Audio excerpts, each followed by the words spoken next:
On dit toujours que la vie est courte, mais à 68 ans, on se rend compte qu'elle est aussi sacrément compliquée. On se réveille le matin avec un certain état d'esprit, et on se couche le soir avec des pensées complètement différentes. Je me suis toujours considérée comme une personne ayant les pieds sur terre.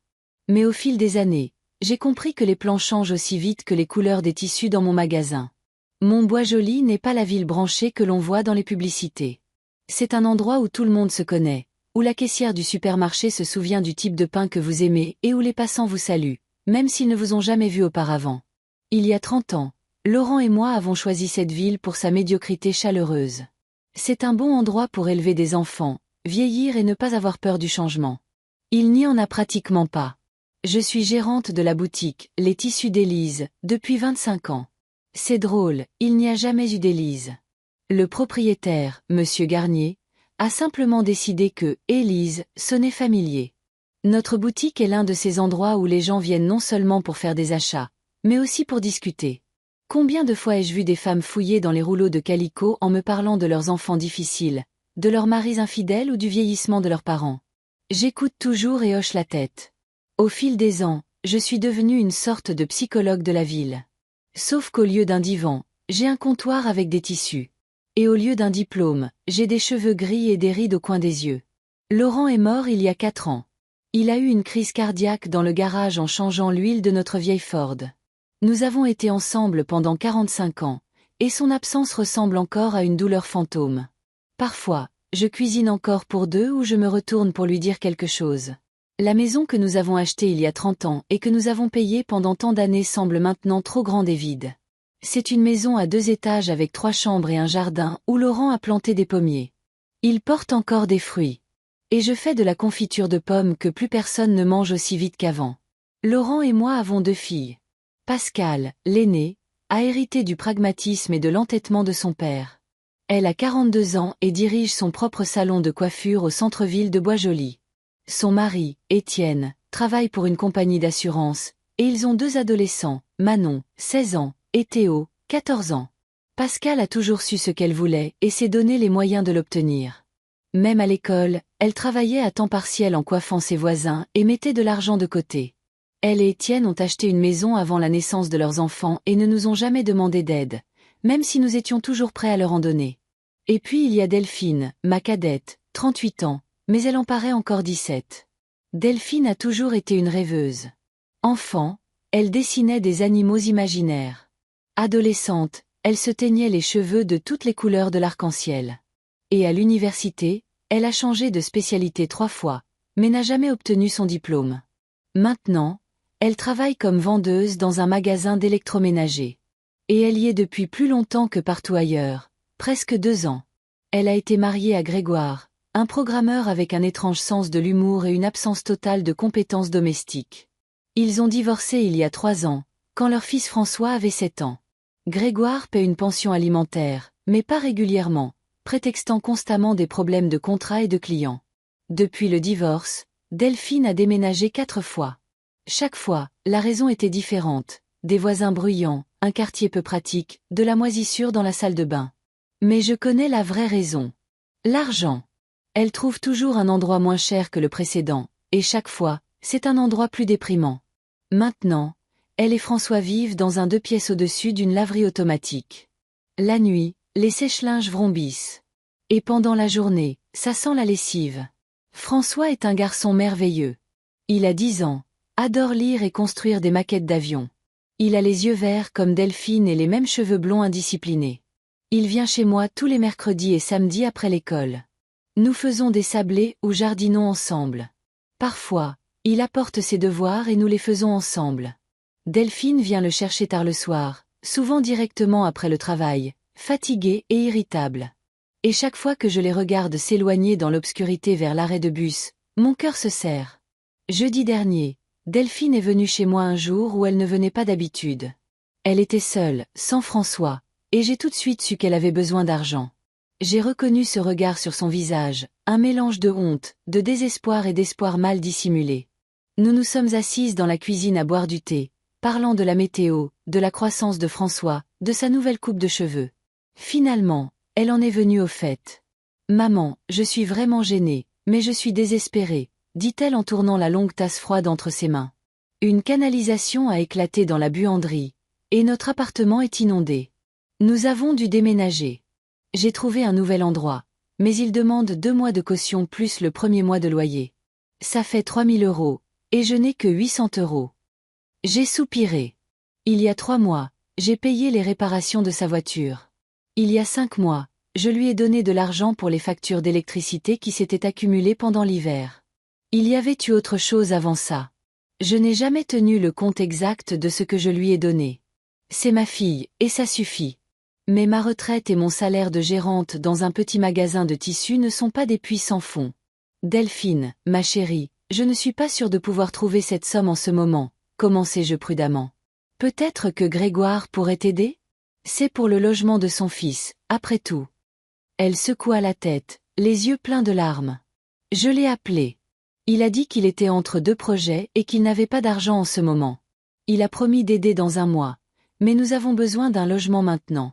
Ça fait 3 jours qu'on dort sur le canapé de ma collègue. François ne dort pas. Ses notes baissent. J'ai regardé ma fille cadette et j'ai vu le même regard effrayé qu'elle avait il y a 30 ans quand elle s'était perdue au supermarché. Le même regard qu'elle avait à 17 ans quand elle a accidenté la voiture de son père. Le même regard qu'elle avait à 25 ans quand elle m'a dit qu'elle était enceinte et qu'elle n'était pas sûre que Grégoire l'épouserait. « Il est bien, ce nouvel appartement ?» ai-je demandé, sachant déjà que je finirais par sortir mon chéquier. « Mieux que le dernier. Il y a 2 chambres, et François aura enfin son propre espace. Et c'est plus près de l'école, donc il n'aura pas à faire autant de trajets. Et tu sais, il y a un petit balcon où on pourra mettre des pots de fleurs. » Elle continuait de parler, et je pensais à tous les projets qu'elle avait eus et aux peu d'entre eux qui s'étaient concrétisés. À la façon dont elle déménageait sans cesse à la recherche d'une vie meilleure pour se retrouver dans une situation encore pire qu'avant. À la façon dont François changeait d'école et d'amis sans avoir le temps de s'installer. À l'instabilité constante de leur vie. « D'accord, je vais aider pour la caution, dis-je finalement. Mais Delphine, ça ne peut pas continuer comme ça. J'ai besoin de savoir que toi et François aurez une certaine stabilité. » Elle hocha la tête, ravalant des larmes de gratitude. « Je sais, maman. J'ai trouvé un travail à temps partiel le week-end dans le même magasin. Ils m'ont promis une augmentation dans 6 mois. Je te rembourserai. » J'ai secoué la tête. Ce n'est pas une question d'argent. C'est que je ne peux pas dormir en sachant que toi et François pourriez vous retrouver à la rue à tout moment. Elle est partie avec le chèque et la promesse que tout irait bien maintenant. J'ai fermé la porte derrière elle et je suis restée longtemps dans le couloir à regarder les photos sur le mur. Laurent avec les filles à la pêche. Pascal à son bal de fin d'année. Delphine avec François au parc d'attractions. Notre maison quand nous l'avons achetée. Moi sur le porche avec un panier de fleurs fraîchement coupées. Laurent avec un pot de peinture et un pinceau. Nous étions si jeunes et pleins d'espoir. Je n'ai pas pu dormir cette nuit-là. Je me suis retournée dans le lit qui semble encore trop grand sans Laurent. J'ai pensé à l'avenir, au mien, à celui de Delphine, à celui de François. À 68 ans, je suis encore assez forte pour travailler et vivre seule. Mais dans 5 ans, 10 ans, mes économies diminuent à chaque nouveau problème de Delphine. Et si quelque chose m'arrivait ? Que deviendraient elle et François ? Notre maison est payée. Elle vaut au moins 300 000 €, vu la hausse des prix de l'immobilier à Boisjoli ces dernières années. Assez pour assurer un avenir stable à Delphine et François. Aider le garçon à aller à l'université le moment venu. Donner à ma fille capricieuse une chance de se remettre enfin sur pied. Le matin, j'ai appelé mon vieil ami, Roger Martin, qui est notaire. J'ai pris rendez-vous pour 2 jours plus tard, en prenant un jour de congé au magasin. Roger m'a accueilli dans son petit bureau encombré de dossiers. Il connaissait Laurent depuis de nombreuses années et nous avait aidés pour les papiers lors de l'achat de la maison. « Mireille, ma chère, vous avez l'air en pleine forme », a-t-il souri en m'invitant à m'asseoir. « Comment puis-je vous aider ?» Je lui ai parlé de mon idée de transférer la maison à Delphine, mais en conservant le droit d'y vivre pour le reste de ma vie. Il a écouté, prenant des notes de temps en temps. « C'est possible, mais il y a quelques nuances », a-t-il dit quand j'ai eu fini. Vous pouvez faire une donation avec réserve d'usufruit. Mais gardez à l'esprit que dès que la maison sera réenregistrée, Delphine en deviendra la propriétaire légale. Elle pourra la vendre, l'hypothéquer, la louer. Bien sûr, en tenant compte de votre droit d'y vivre. Mais quand même. Je comprends, Ai-je hoché la tête. Mais je pense que ça lui donnera la stabilité dont elle a si désespérément besoin. Peut-être qu'elle emménagera même ici avec François. La maison est assez grande pour nous trois. Roger a enlevé ses lunettes et s'est frotté le nez. Mireille, je vous connais depuis de nombreuses années. En tant qu'ami, pas en tant que notaire. Laissez-moi vous donner un conseil.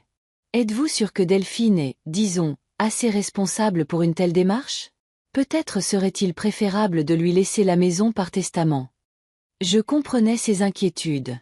Delphine n'avait jamais été particulièrement fiable, mais peut-être que la responsabilité de quelque chose d'aussi précieux l'aiderait à grandir. Je pense que c'est une chance pour elle de changer de vie, ai-je dit fermement. Et d'ailleurs, ce n'est pas seulement pour elle, mais pour François. Le garçon a besoin de stabilité. Roger a soupiré et a hoché la tête. Très bien, je préparerai tous les papiers pour la semaine prochaine. Mais réfléchissez encore, Mireille. Ce genre de décision ne doit pas être prise à la hâte. En quittant le bureau de Roger, j'ai ressenti un étrange sentiment de soulagement. C'était comme si j'avais pris une décision qui couvait depuis longtemps. Delphine aurait enfin une base solide sous les pieds. François vivrait dans une belle maison, irait à la même école, se ferait des amis sans craindre de devoir déménager à nouveau dans un mois. Et je serais là pour les aider tous les deux. Ce soir-là, Pascal a appelé. Elle appelle tous les mardis et jeudis, comme une horloge. Elle m'a parlé des problèmes au salon de coiffure, du fait que Manon voulait aller dans une école d'art et que Théo avait raté son examen de maths mais avait brillé à la foire des sciences. J'ai écouté et je me suis demandé si je devais lui parler de ma décision. Je ne l'ai pas fait. Pascal avait toujours été trop pragmatique, trop semblable à son père. Elle n'approuverait pas. Elle aurait dit que Delphine était irresponsable, qu'elle n'avait jamais apprécié ce qu'elle avait, que c'était injuste pour elle, Pascal, qui avait toujours tout fait correctement. Et peut-être aurait-elle eu raison. Mais parfois, il faut donner une chance non pas à ceux qui la méritent, mais à ceux qui en ont le plus besoin. Une semaine plus tard, les papiers étaient prêts. J'ai décidé de tout discuter avec Delphine après la signature. J'avais peur qu'elle y voie une autre tentative de contrôler sa vie. Nous nous sommes retrouvés avec Roger dans son bureau et j'ai signé tous les papiers. Il ne restait plus qu'à annoncer à ma fille qu'elle était la propriétaire de la maison. J'ai décidé de le faire le vendredi soir, quand François resterait chez moi pour le week-end. J'ai acheté les ingrédients pour ses plats préférés et j'ai fait une tarte aux pommes. J'allais tout dire à Delphine quand elle amènerait son fils.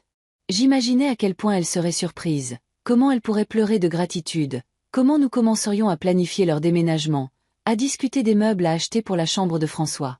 Je ne savais pas qu'au lieu de cela, je me tiendrais bientôt au milieu de ma propre cuisine, écoutant ma fille prononcer des mots qui allaient bouleverser ma vie. Delphine a eu 2 heures de retard ce soir-là. J'ai réchauffé le dîner 3 fois et mangé près de la moitié de la tarte aux pommes. J'étais nerveuse. François était assis à la table de la cuisine, assemblant la maquette d'avion que je lui avais achetée la semaine dernière. Il parlait à peine. Il était à cet âge où les garçons deviennent renfermés.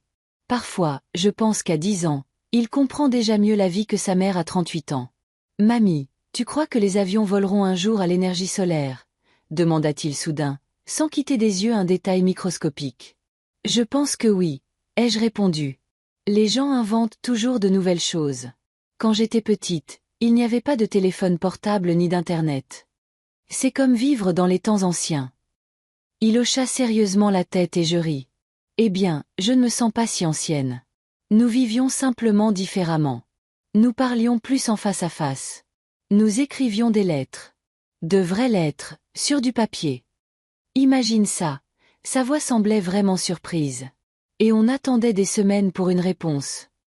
Il secoua la tête, clairement incapable d'imaginer un monde sans messagerie instantanée. À ce moment-là, la sonnette a retenti. François n'a même pas levé les yeux. Il savait que c'était sa mère. Delphine avait l'air fatiguée, mais étrangement animée. Ses yeux brillaient. Ses cheveux étaient attachés à la hâte en une queue de cheval. Elle semblait pressée. « Désolée, je suis en retard, maman. » Elle m'a embrassée sur la joue et est entrée dans la cuisine. « Salut, mon chéri. Comment va l'avion ?» François haussa les épaules sans la regarder. « Bien. » Il y avait clairement quelque chose de non dit entre eux. Delphine soupira et se tourna vers moi. « Je n'ai pas beaucoup de temps, maman. Je viendrai chercher François dimanche, comme d'habitude. » J'ai une réunion aujourd'hui. Une réunion un vendredi soir. Je ne pus cacher ma surprise. Oui, le travail, fit-elle d'un geste vague. Écoute, je peux te parler une minute. Nous sommes sortis dans le couloir. J'avais prévu de l'appeler dans le salon, de l'asseoir dans un fauteuil et de lui annoncer solennellement la nouvelle de la maison. Mais quelque chose dans son comportement m'a arrêté. Il s'est passé quelque chose, Delphine. Non, non. Tout va bien. Tu te souviens de l'appartement pour lequel tu m'as donné de l'argent? Elle parlait vite. J'ai dû y renoncer. Il y avait des problèmes avec l'installation électrique. J'avais peur pour François. Mais j'en ai trouvé un autre, encore mieux. Et devine quoi? Il est moins cher. Donc, il me reste de l'argent de ton chèque. Et j'ai pensé. Delphine, l'interrompis-je. Tu as déjà loué un autre appartement sans avoir vu le premier? Elle détourna le regard. Eh bien, pas exactement. Je suis en train de le faire. Tu sais, c'est si difficile de trouver quelque chose de convenable de nos jours. Je sentis ce sentiment familier de déception monter en moi. Celui qui venait toujours quand Delphine commençait à tourner autour du pot. Mais ce soir était une soirée spéciale, et je ne voulais pas la gâcher. Delphine, j'ai une nouvelle pour toi, dis-je, décidant de ne pas reporter la conversation. Je t'ai transféré la maison. Ses yeux s'écarquillèrent. Quoi? J'ai mis notre maison à ton nom. À la condition que j'y vive pour le reste de ma vie. Roger Martin s'est occupé des papiers. Tout est officiel. Elle me regarda comme si je venais de lui annoncer que des extraterrestres avaient atterri sur la pelouse. Tu plaisantes? Toute la maison? À moi? J'ai hoché la tête. J'ai pensé que ça vous donnerait, à toi et à François, une certaine stabilité. La maison est grande. Il y a assez de place pour tout le monde. Delphine m'a soudainement jeté les bras autour du cou et m'a serré fort. Maman, c'est incroyable. Je ne sais pas quoi dire. Je l'ai serrée dans mes bras, sentant ses épaules trembler. Elle pleurait. Un étrange sentiment de satisfaction et d'anxiété m'envahit. Toute ma vie, j'avais essayé de protéger mes filles, de leur donner tout ce que je pouvais, mais je n'avais jamais fait un pas aussi important auparavant. Roger a tous les papiers, dis-je en me reculant. Tu peux les récupérer lundi. Je n'ai pas encore prévenu Pascal. Je pense que nous devrions le faire ensemble. À la mention de sa sœur, Delphine se tendit un peu, mais hocha la tête. Bien sûr, maman. Mais est-ce qu'on peut ne le dire à personne pour l'instant? Je veux y réfléchir et tout planifier d'abord. C'est un si grand pas. J'ai accepté. Bien que, au fond de moi, j'ai ressenti une pointe de déception. Je voulais qu'elle se précipite vers François et lui dise comment leur vie allait changer, mais chacun a sa propre façon de gérer les bonnes nouvelles. Ce soir-là, Delphine est restée plus longtemps que d'habitude. Elle m'a posé des questions sur les documents, sur la valeur actuelle de la maison, sur la date de la dernière réparation du toit. J'ai répondu, me sentant étrangement, comme si je passais un examen sur ma propre maison. Finalement, elle est partie, me serrant à nouveau fort dans ses bras et promettant de passer demain après le travail. François est resté avec moi pour le week-end, comme d'habitude. Nous avons fait des sablés, regardé de vieux films, et je n'ai même pas protesté quand il a demandé s'il pouvait jouer aux jeux vidéo plus longtemps que d'habitude. Le dimanche soir, Delphine est venue le chercher, semblant toujours excitée et distante à la fois. Je m'attendais à ce qu'elle reste pour parler, pour discuter de nos projets, mais elle a juste dit au revoir à la hâte, prétextant des affaires. La semaine suivante s'est déroulée relativement calmement. Delphine a appelé quelques fois pour demander des détails sur la maison. L'année de construction, s'il y avait des problèmes avec les fondations, l'isolation du grenier. J'ai répondu, pensant qu'elle envisageait sérieusement de déménager. Vendredi, en rentrant du travail, j'ai vu une voiture inconnue dans l'allée. En ouvrant la porte, j'ai entendu des voix venant du salon. Delphine parlait à un homme. Je suis entrée dans la pièce et je les ai vus. Ma fille avec un carnet à la main et un homme d'âge mûr bien habillé qui écrivait quelque chose sur une tablette. « Oh, maman !» Delphine se tourna vers moi avec un sourire qui semblait un peu forcé. « Voici monsieur Dufour. C'est un agent immobilier. » Un agent immobilier. J'ai regardé ma fille puis l'étranger d'un air interrogateur. « Oui. Je voulais juste connaître la valeur actuelle de la maison. » Monsieur Dufour a gentiment accepté de faire une estimation. L'homme m'a tendu la main. « Très heureux de vous rencontrer, Madame Hollis. Vous avez une magnifique maison dans un très bel endroit. Les propriétés comme celle-ci sont très demandées en ce moment. J'ai serré sa main machinalement, ne comprenant toujours pas ce qui se passait. Delphine, je peux te parler une minute. J'ai fait un signe de tête vers la cuisine. Bien sûr, maman, dit-elle en se retournant vers l'agent immobilier. Excusez-moi, monsieur Dufour. Je reviens tout de suite. Vous pouvez jeter un œil au jardin. Il y a un super patio. Dès que nous fûmes dans la cuisine, j'ai fermé la porte et je me suis tournée vers ma fille. Qu'est-ce qui se passe, Delphine? Pourquoi as-tu fait venir un agent immobilier? Elle haussa les épaules, évitant mon regard. Je te l'ai dit, je voulais juste connaître la valeur actuelle. C'est important pour la planification. Planifier quoi? Je commençais à perdre patience. L'avenir, maman. Le mien et celui de François. Tu as dit toi-même que tu voulais nous donner de la stabilité. Oui, mais je voulais dire que vous pouviez vivre ici, pas vendre la maison. Delphine m'a finalement regardé dans les yeux. Maman, sois réaliste. Cette maison est trop grande pour nous, trop chère à entretenir. Je ne peux pas payer ses impôts et ses charges. Mais si nous la vendons, François et moi pourrons acheter quelque chose de plus petit, peut-être même sans hypothèque, et il nous restera de l'argent pour ses études. J'ai senti le sang quitter mon visage. Delphine, j'habite ici.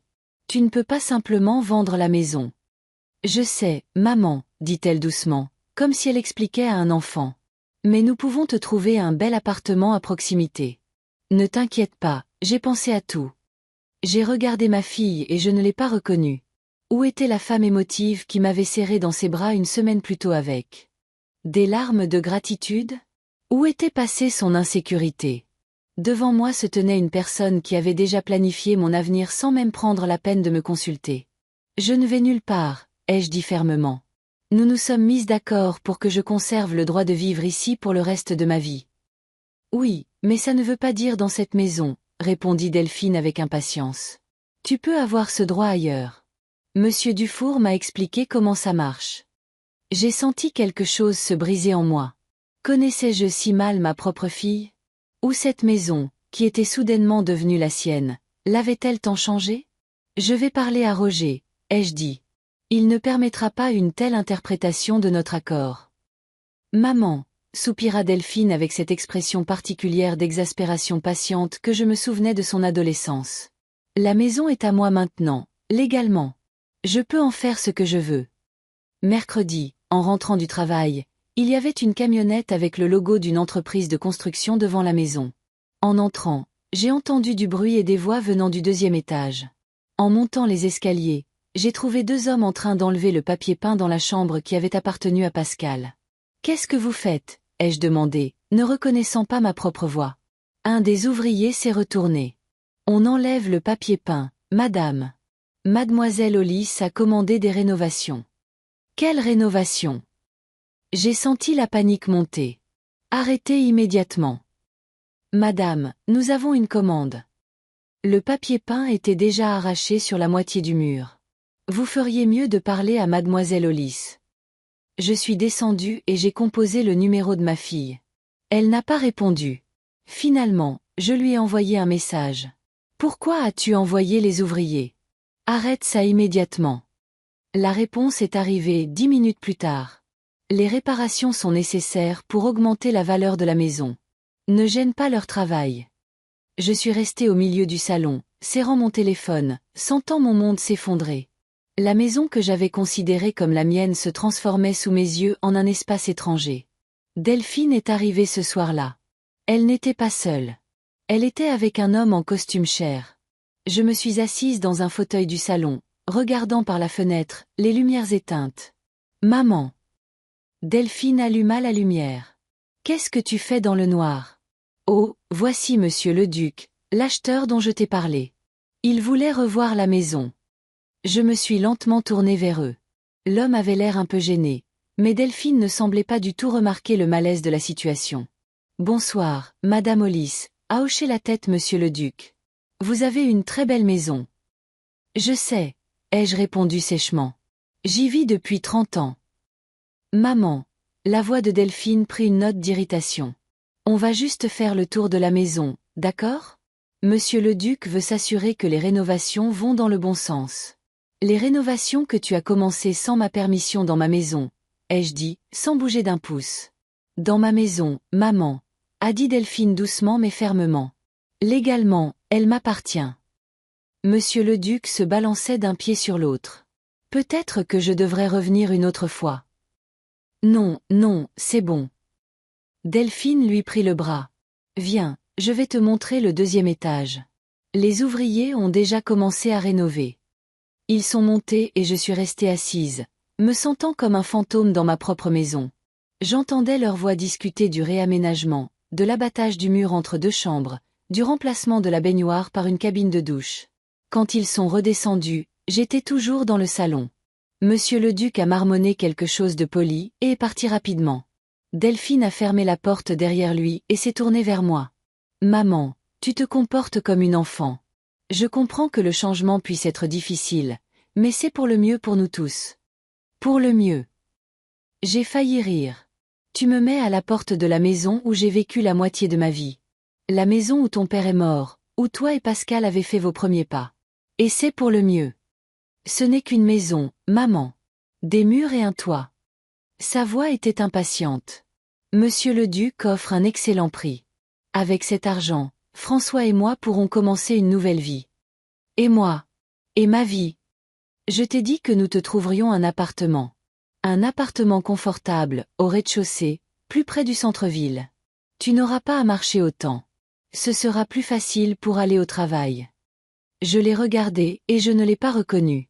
Ma Delphine rêveuse, impulsive, toujours en quête d'aide, avait disparu. Devant moi se tenait une femme froide et calculatrice qui avait déjà décidé de ma vie sans me demander mon avis. Je ne déménage pas, ai-je dit fermement. Cette maison est la mienne, et j'y reste. Delphine plissa les yeux. Maman, ne rends pas les choses difficiles. La vente est finalisée dans 2 semaines. Tu as le temps de faire tes valises et de dire au revoir à la maison. Je t'ai déjà trouvé un appartement et nous paierons la compte avec l'argent de la vente. Tu ne peux pas simplement me mettre à la porte, ai-je élevé la voix. J'ai des droits. Des droits qui peuvent être exercés ailleurs, a-t-elle rétorqué. J'ai consulté un avocat. Tout est légal. Je n'en pouvais plus et j'ai crié. Un avocat? Tu n'as même pas attendu que l'encre sur les documents sèche. Tu avais prévu de vendre la maison depuis le début. Delphine a perdu sa confiance froide un instant. Ce n'est pas vrai. J'ai juste réalisé que c'était la meilleure option pour nous tous. J'ai besoin de stabilité financière. François a besoin d'un avenir. Et tu as besoin d'un endroit où tu n'as pas à te soucier de déneiger ou de réparer les gouttières. Ne me mens pas. J'ai senti les larmes monter à mes yeux. Je t'ai connue toute ta vie. Tu n'as jamais su mentir. Elle se tut, regardant ailleurs. Puis elle se redressa soudainement et son visage se durcit à nouveau. D'accord. Oui, je l'ai planifié. Grégoire a refusé d'aider à payer les études de François. Il a dit que c'était trop loin et qu'il n'était pas obligé. Et la maison est le seul bien de notre famille. C'est le seul moyen d'assurer l'avenir de François. Et mon avenir? Ai-je demandé doucement. Elle haussa les épaules. Tu vivras dans un appartement que je te trouverai. L'argent de la vente de la maison le paiera pour des années. Tu seras parfaitement en sécurité. En sécurité. J'ai secoué la tête. Delphine, une maison, ce ne sont pas seulement des murs et un toit. Ce sont des souvenirs, un sentiment d'appartenance. C'est une partie de moi. Sentimentalité, a-t-elle lâché. Nous ne pouvons pas nous permettre la sentimentalité. Pas dans notre situation. J'ai regardé ma fille et j'ai vu l'ombre de Laurent en elle. Le même menton têtu. La même détermination dans ses yeux. Mais Laurent n'avait jamais été cruel. Il n'avait jamais mis le pragmatisme au-dessus des sentiments humains. Je ne pars pas, ai-je dit fermement. Tu possèdes peut-être légalement la maison, mais tu devras appeler la police pour me faire sortir. Elle me regarda longuement, froidement. Ne sois pas dramatique, maman. Tu sais très bien que je ne ferai pas ça. Mais tu sais aussi que tu n'as pas le choix. La maison est vendue. Je t'ai trouvé un appartement. La vie change et nous devons nous adapter. Sur ces mots, elle s'est approchée de moi et a posé ses mains sur mes épaules. Son contact était léger, presque doux, mais je ne vis aucune chaleur dans ses yeux. Merci pour la maison, maman, dit-elle avec un sourire qui n'atteignit pas ses yeux. Mais maintenant, je n'ai plus besoin de toi. Va-t'en. Je suis restée là, abasourdie par ces paroles, incapable de croire qu'elles sortaient de la bouche de ma fille. La fille que j'avais élevée, à qui j'avais lu des histoires pour s'endormir, que j'avais réconfortée après des cauchemars et ses premiers chagrins d'amour. La fille à qui je venais de donner la chose la plus précieuse que j'avais, un toit sur sa tête et notre héritage familial. Et à ce moment-là, j'ai réalisé que j'avais perdu plus qu'une simple maison. J'avais perdu ma fille. Je ne me souviens pas comment j'ai quitté la maison ce soir-là. Je me souviens seulement du sentiment que ce qui se passait était irréel, comme si je regardais un film sur la vie de quelqu'un d'autre au lieu de vivre la mienne. Les mots de Delphine résonnaient dans mes oreilles. Merci pour la maison, mais maintenant je n'ai plus besoin de toi. Va-t'en. Une phrase si simple, mais qui me brisait le cœur en 1 million de morceaux à chaque répétition dans ma tête. D'une manière ou d'une autre, je me suis retrouvée chez Pascal. Je ne me souviens pas comment je suis arrivée à l'arrêt de bus, comment j'ai pris le bus, ni comment j'ai marché le dernier pâté de maison. Je me tenais juste devant la maison soignée de 2 étages de ma fille aînée, serrant mon sac à main, incapable de lever la main pour sonner. La porte s'est ouverte d'elle-même. Pascal se tenait sur le seuil, vêtu d'un tablier, les cheveux en désordre, me regardant avec surprise. « Maman, qu'est-ce qui s'est passé ?» J'ai ouvert la bouche pour répondre, mais au lieu de mots, les sanglots que j'avais retenus toute la soirée ont éclaté. Pascal a été instantanément à mes côtés, me serrant dans ses bras et me faisant entrer dans la maison. « Théo, sers un thé à ta grand-mère », a-t-elle ordonné à son fils qui avait jeté un coup d'œil depuis le salon. « Manon, prépare la chambre d'amis. » Elle m'a assise sur le canapé et m'a couverte d'une couverture. Même s'il faisait chaud dans la maison, elle m'a apporté une tasse de thé avec du miel, ce que je lui donnais toujours quand elle était malade quand j'étais enfant. Elle a attendu patiemment que je me calme suffisamment pour parler. « Delphine, ai-je finalement dit. Elle me met à la porte de la maison. » Pascal fronça les sourcils, confuse. « Quoi? De ta propre maison? Comment peut-elle te mettre à la porte ?» Et je lui ai tout raconté. Ma décision de transférer la maison à Delphine, les visites des agents immobiliers, les rénovations, l'acheteur, ces derniers mots terribles. Pascal écoutait, son visage passant de l'incompréhension au choc, puis à la colère. J'ai toujours su qu'elle était irresponsable, mais ça, c'est tout simplement monstrueux, a-t-elle dit quand j'ai eu fini. Comment a-t-elle pu? J'ai secoué la tête. Elle dit que c'est pour l'avenir de François, que la vente de la maison paiera ses études et mon appartement pour les années à venir. Elle se fiche de François, s'est exclamé Pascal en se levant d'un bond. Elle ne s'est jamais souciée de personne d'autre qu'elle-même. Mon Dieu, je vais l'appeler tout de suite et lui dire ce que je pense. Elle a attrapé son téléphone, mais je l'ai arrêté. Non, ma chérie. Ça ne changera rien. La maison est déjà à son nom. Elle a un droit légal dessus. Mais elle n'a pas le droit de te traiter comme ça. Pascal était furieuse, ses joues rouges. Maman, tu lui as donné ta maison. La maison que papa et toi avez achetée, où nous avons grandi. Oui, je l'ai fait, ai-je dit, me sentant épuisée. Je pensais que je faisais ce qu'il fallait, en lui donnant une chance de stabilité.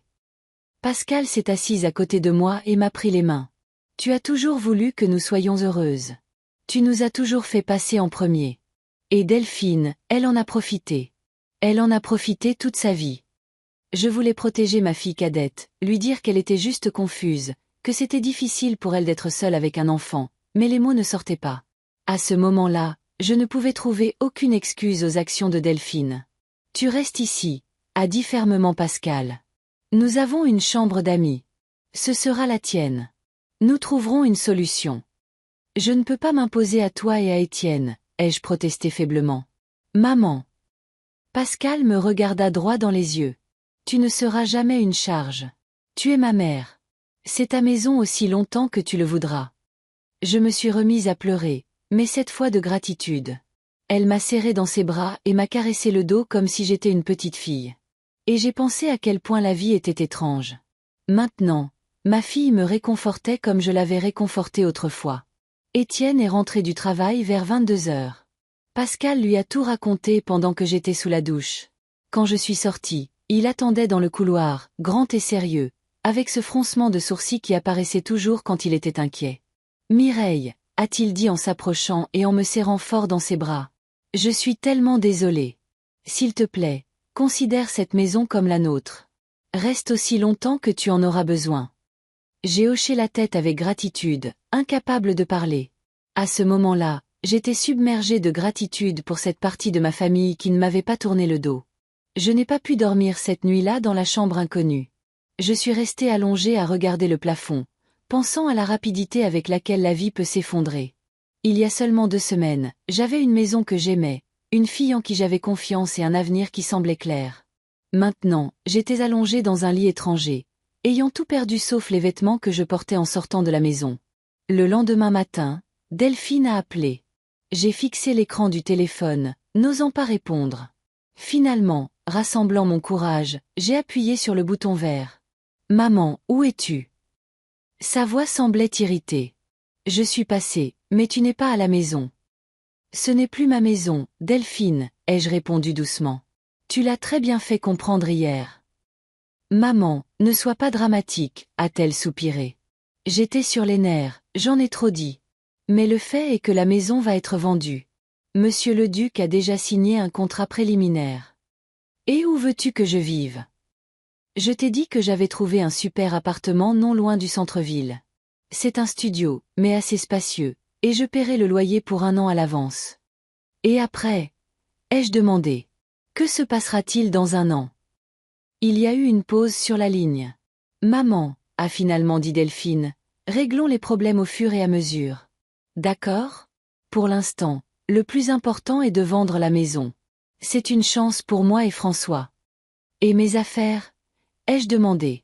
Mes vêtements, mes photos, mes souvenirs. Tout va bien. Rien ne sera perdu. Je vais tout emballer et te l'apporter. Au fait, où es-tu ? Chez Pascal, ai-je répondu. Je vois, a-t-elle dit, la voix teintée d'irritation. Tu t'es déjà plainte à ta grande sœur. Delphine, tu m'as mise à la porte. Où pensais-tu que j'irais ? Elle n'a pas répondu. Nous sommes restées silencieuses quelques secondes, puis elle a dit, « D'accord, je dois y aller. J'ai une réunion avec l'architecte d'intérieur. Je dois préparer la maison pour la vente. » Et elle a raccroché sans dire au revoir. Ce jour-là, Pascal et moi sommes allés voir Roger Martin. Il avait l'air embarrassé en nous voyant dans son bureau. « Mireille, je suis tellement désolé, » a-t-il dit en secouant la tête. « J'aurais dû insister pour que vous précisiez plus clairement les conditions de l'usufruit. » « Est-il possible de contester la donation ?» a demandé Pascal sans détour. Roger a soupiré. « Théoriquement, oui. Vous pourriez essayer de prouver que la donation a été faite sous la contrainte ou à la suite d'une fausse déclaration. Mais pour être honnête, les chances sont minces. » Mireille a signé tous les documents volontairement. Elle était saine d'esprit. Et la pression émotionnelle. Pascal n'a pas abandonné. Delphine a clairement manipulé sa mère. C'est très difficile à prouver devant un tribunal. Roger avait l'air contrarié. De plus, la procédure judiciaire pourrait prendre des mois, voire des années, et coûter très cher. L'argent n'est pas un problème, a dit fermement Pascal. Étienne et moi pouvons aider. J'ai posé ma main sur l'épaule de ma fille. Pascal, ma chérie, ne nous précipitons pas. Roger, qu'en est-il du droit d'occupation à vie ? Delphine peut-elle vraiment me mettre à la porte ? Roger a fouillé dans les papiers sur la table. L'acte stipule que vous conservez le droit d'occupation à vie.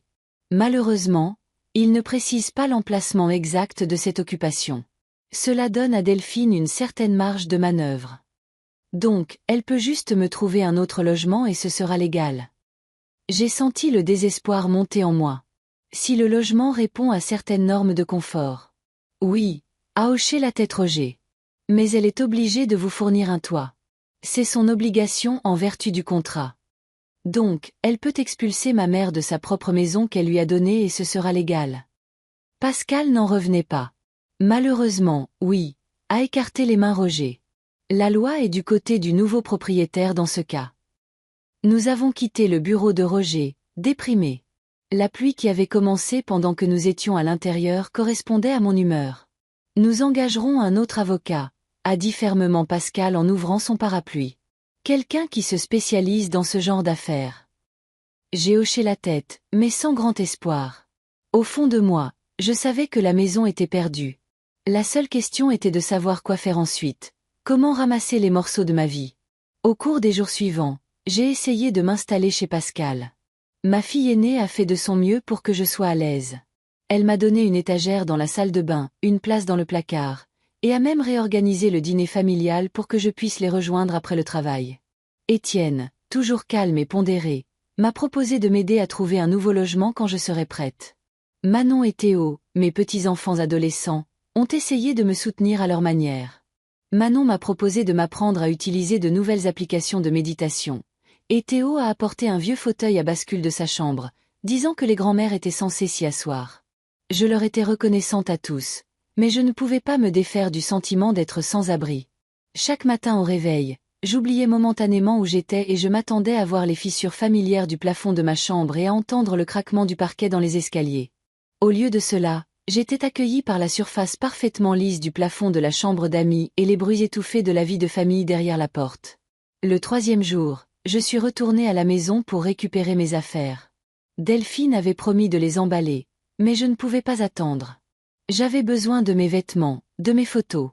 À ma grande surprise, la porte a été ouverte par une femme inconnue tenant une tablette. « Comment puis-je vous aider ?»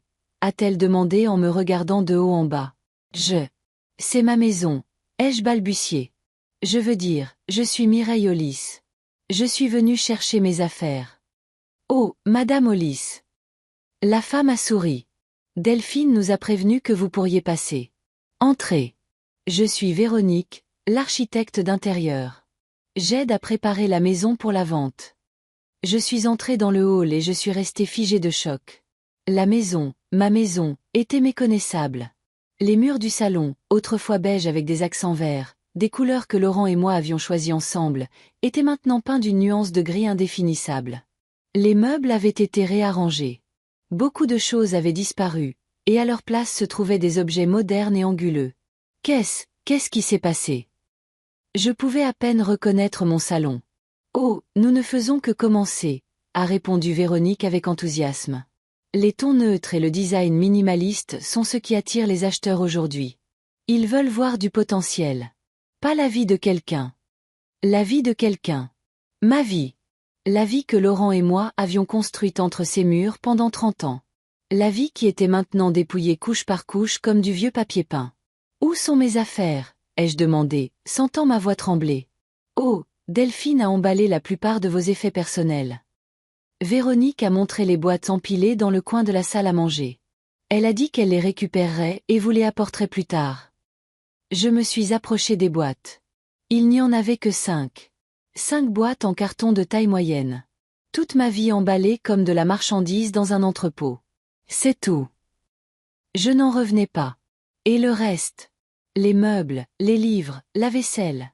Delphine a dit que la plupart des meubles resteraient dans la maison pour la présentation, a haussé les épaules Véronique. Et puis, je suppose qu'ils seront vendus avec la maison ou séparément. Avec l'aide de Véronique, j'ai descendu les boîtes et j'ai appelé un taxi. Quand la voiture est arrivée, j'ai jeté un dernier regard à la maison que je ne reconnaissais plus. Dans mon esprit, j'ai dit au revoir à chaque recoin, à chaque souvenir que ces murs renfermaient. Au dîner, Pascal m'a dit que des rumeurs circulaient déjà en ville sur ce qui s'était passé. Boisjoli était une petite ville, et les nouvelles se propageaient plus vite qu'un feu de paille. Carole du supermarché a demandé de tes nouvelles, a dit Pascal en servant la salade. Elle a entendu dire que tu n'habitais plus dans ta maison. Et qu'est-ce que tu as dit? Je me sentis rougir de honte, même si je savais que je n'avais rien fait de mal. La vérité, a répondu simplement Pascal. Que tu restes avec nous temporairement pendant que certains problèmes avec ta maison sont en cours de résolution. Le lendemain, au magasin de tissus où je travaillais, tout le monde me regardait avec sympathie. Madame Garnier, la propriétaire, est venue me voir pendant ma pause déjeuner. Mireille, ma chère. Elle a posé sa main sur mon épaule. Si tu as besoin de prendre du temps pour t'occuper d'affaires personnelles, fais-le-moi savoir. Merci, Éléonore. J'ai apprécié son attention, mais je préfère travailler. Ça me change les idées. Tout le monde dit que ta cadette t'a mise à la porte, a-t-elle dit doucement. C'est vrai. J'ai soupiré, réalisant qu'il ne servait à rien de nier. Oui, d'une certaine manière. J'ai cédé la maison à Delphine, et elle a décidé de la vendre. Éléonore a secoué la tête. Les enfants sont si différents de nos jours. Nous n'aurions jamais. S'il te plaît, les jeux interrompus. Je ne veux pas en parler. Elle m'a serré la main avec sympathie et s'est éloignée. Mais j'ai senti les autres vendeuses me dévisager pour le reste de la journée. Je savais que demain, tout Boisjoli jacasserait sur la façon dont une fille ingrate avait jeté sa propre mère à la rue. Ce soir-là, Pascal est entrée dans ma chambre.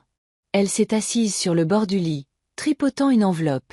« Maman, j'ai trouvé ça dans la boîte aux lettres ce matin », a-t-elle dit en me tendant l'enveloppe. « C'est à ton nom, mais c'est daté d'hier, donc ça a dû être envoyé avant que tout n'arrive. » J'ai ouvert l'enveloppe.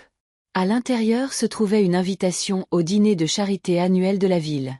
J'y allais depuis de nombreuses années, achetant généralement un seul billet. L'année dernière, j'étais assise à une table avec les Morgan, nos voisins, et les Thompson, qui possédaient une boulangerie en ville. « Je ne sais pas si tu voudras y aller cette année », a dit Pascal avec incertitude. « Mais si tu y vas, Étienne et moi pouvons venir aussi. » J'ai secoué la tête. Je ne pense pas pouvoir.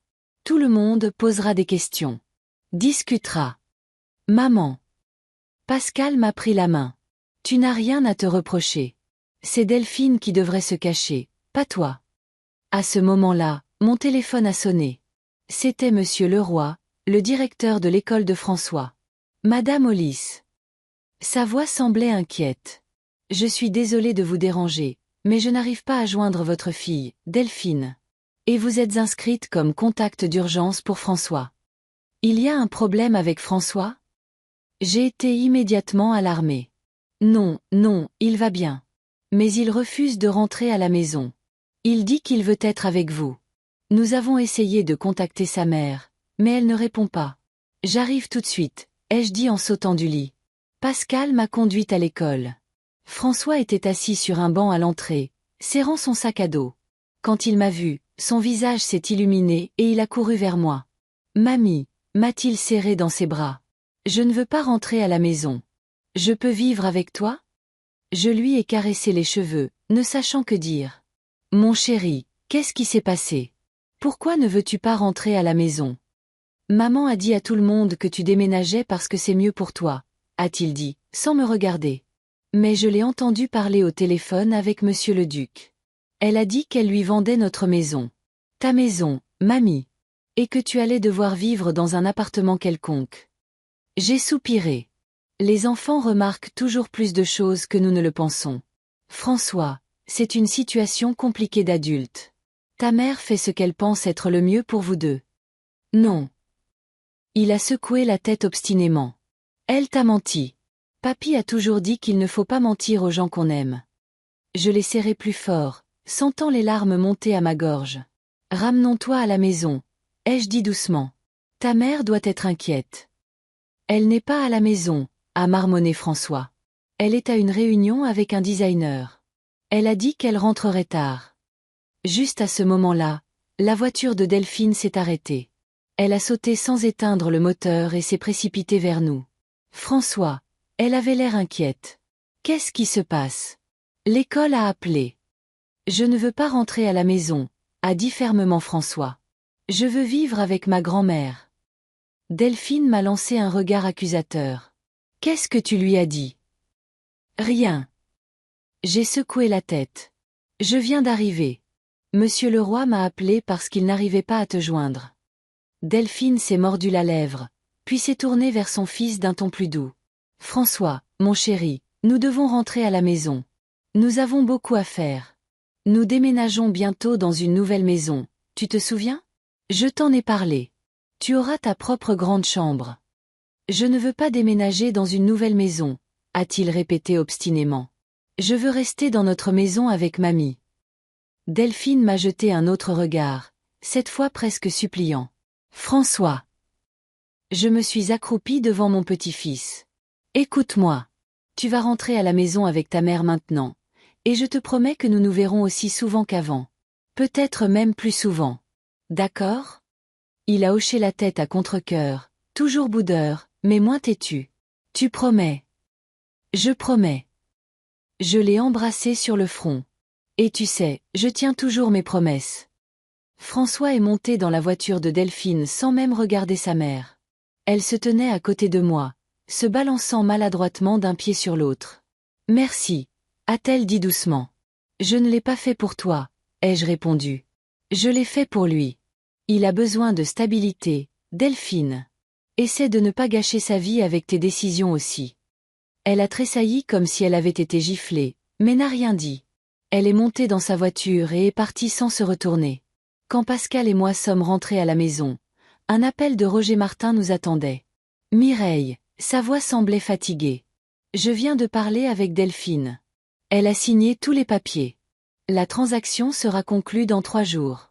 Monsieur le duc a déjà versé la compte. » Sitôt. Je n'en revenais pas. Ça prend généralement des semaines. Pas quand l'acheteur est si intéressé et le vendeur si motivé. Roger a fait une pause. « Mireille, je sais que c'est difficile à entendre pour vous en ce moment, mais je dois vous le dire, Delphine obtient près de 20% de plus que la valeur marchande pour la maison. C'est une très bonne affaire. Pour elle, ai-je dit amèrement. Pas pour moi. Elle a mentionné qu'elle vous a trouvé un appartement près du centre-ville. C'est un studio, mais c'est dans un beau quartier et elle paiera 1 an de loyer à l'avance. Et puis, Roger a soupiré lourdement. C'est tout ce qu'elle a dit. Mireille, je suis tellement désolée. Si vous voulez contester la transaction, nous devons agir vite. Non, Roger. J'ai secoué la tête même s'il ne pouvait pas me voir. Laisse tomber. Je ne vais pas me battre contre ma propre fille pour un toit. Vous êtes sûr? Oui, ai-je dit fermement. Laisse-la vivre avec sa décision et avec les conséquences. Après avoir raccroché, je suis restée assise longtemps à regarder par la fenêtre. Dans le jardin, des fleurs blanches dont je ne connaissais pas le nom étaient en fleurs. Le vent les balançait légèrement, et elles me faisaient un signe de tête comme si elles étaient d'accord avec quelque chose. 3 jours s'étaient écoulés depuis que j'avais emménagé chez Pascal. 3 jours qui semblaient à la fois un instant et une éternité. Pendant ce temps, j'ai appris à ne pas me réveiller en pensant que j'étais à la maison, à ne pas chercher mes pantoufles sous le lit, à ne pas essayer d'allumer l'interrupteur qui n'était plus là où il était avant. 3 jours, ce n'est pas long pour prendre de nouvelles habitudes, mais quand on a 68 ans, le temps semble différent. Chaque perte quotidienne semble être une perte irremplaçable. Ce matin-là, Pascal a proposé que nous allions au centre commercial. J'avais besoin d'acheter quelques affaires car la plupart de mes vêtements étaient encore à la maison. J'ai accepté, même si le shopping n'a jamais été mon activité préférée. Le café s'est avéré être un endroit agréable avec de grandes fenêtres et des tables en bois. Nous avons commandé du café et des viennoiseries. J'ai à peine touché les miennes, mais Pascal ne semblait pas le remarquer. Elle parlait avec enthousiasme de ses projets pour le week-end, du projet scolaire de Théo et de la nouvelle coiffure qu'elle apprenait pour son salon. J'écoutais d'une oreille distraite, regardant par la fenêtre, quand j'ai vu une voiture familière garée de l'autre côté de la rue. Grégoire, l'ex-mari de Delphine et le père de François, en est sorti. Il avait toujours l'air un peu débraillé, mais maintenant il portait un costume, ce qui m'a surprise. Il préférait habituellement les jeans et les t-shirts avec des logos d'entreprise informatique. François est sorti de la voiture derrière lui, portant un sac à dos. « Pascal », ai-je interrompu son histoire. « Regarde, c'est Grégoire et François. » Elle s'est retournée. « Vraiment? Qu'est-ce qu'ils font ici? C'est un jour d'école. » « Je ne sais pas, » ai-je froncé les sourcils. Mais Grégoire porte un costume pour une raison quelconque. C'est étrange. Nous les avons regardés traverser la rue et entrer dans le bâtiment d'en face. C'était un centre de bureau local qui abritait des cabinets d'avocats, des agences d'assurance et d'autres entreprises similaires. Nous avons fini notre petit déjeuner et sommes allés faire les magasins. Pascal a insisté pour m'acheter une nouvelle garde-robe. Même si j'ai résisté, je ne voulais pas être un fardeau. Mais ma fille aînée savait comment obtenir ce qu'elle voulait. Nous avons passé presque toute la journée au centre commercial. Au déjeuner, Pascal a soudainement demandé « Tu penses que Delphine a déjà conclu la vente ?» J'ai soupiré. Roger a dit que la transaction est prévue pour aujourd'hui. Monsieur le duc doit payer le montant restant et la maison deviendra officiellement sa propriété. Et que fera-t-elle ensuite? Pascal n'a pas caché l'animosité dans sa voix. S'acheter une nouvelle maison? Vivre heureuse pour toujours avec l'argent qu'elle a obtenu en t'expulsant? Pascal, s'il te plaît, ai-je dit en me frottant les yeux avec lassitude. Je ne veux pas en parler. Pas maintenant. Nous sommes rentrés vers 17 heures. Étienne était déjà là, ce qui a surpris Pascal. Il ne rentrait habituellement pas avant 19 heures. Il avait l'air agité. Qu'est-ce qui se passe? A demandé Pascal en enlevant son manteau. Pourquoi es-tu à la maison si tôt? Un client a annulé une réunion de manière inattendue, a-t-il répondu. Mais ce n'est pas important. Delphine m'a appelé. Je me suis figé, tenant les sacs de courses dans mes mains. Qu'est-ce qu'elle voulait? La voix de Pascal est devenue froide. Elle te cherchait, Mireille. Étienne s'est tourné vers moi. Elle a dit qu'elle avait essayé d'appeler ton téléphone. J'ai sorti mon téléphone de mon sac. En effet, il y avait 3 appels manqués de Delphine et un message. Maman, appelle-moi d'urgence. C'est important. Qu'est-ce qui ne va pas? J'ai senti mon estomac se nouer d'inquiétude. François va bien. Il va bien, m'a rassuré Étienne. Mais il semble que Delphine ait des problèmes. Elle a dit que monsieur le duc s'est retiré de la vente. Quoi? Pascal n'a pas pu cacher sa surprise. Mais pourquoi? Roger a dit que tout était prêt.